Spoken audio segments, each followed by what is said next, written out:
presented by Mathli Express Music.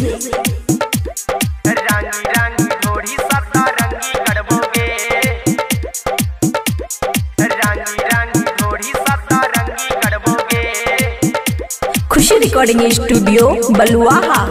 घोड़ी घोड़ी रंग छौड़ी लगे धरबोगे, घोड़ी घोड़ी रंग छौड़ी लगे धरबोगे, रंगी रंगी ढोड़ी सतरंगी करबोगे, रंगी रंगी ढोड़ी सतरंगी करबोगे।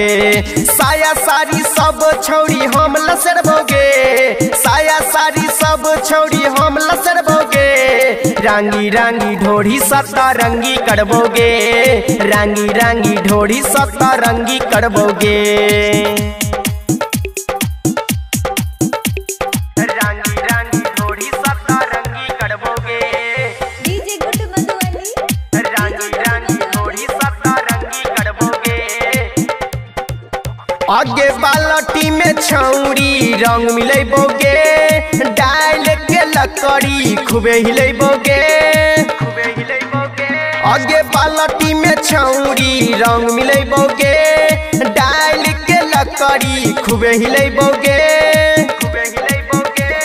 रंग के चोली छौड़ी पानी पानी करबोगे, रंग के चोली छौड़ी पानी पानी करबोगे, रंग के ढोड़ी छौड़ी सतरंगी करबोगे, रंगी रंगी ढोड़ी सतरंगी करबोगे।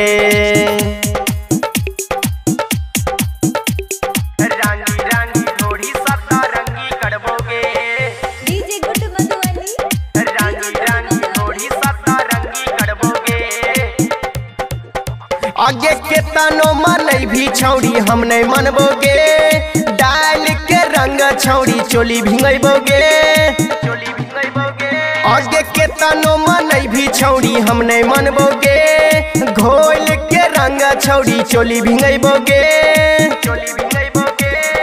अमनिया की किशन छौड़ी संगे अतोगे, राम के सराम लाल संगे अतोगे, रंगी रंगी ढोड़ी सतरंगी करतोगे, रंगी रंगी ढोड़ी सतरंगी करबोगे।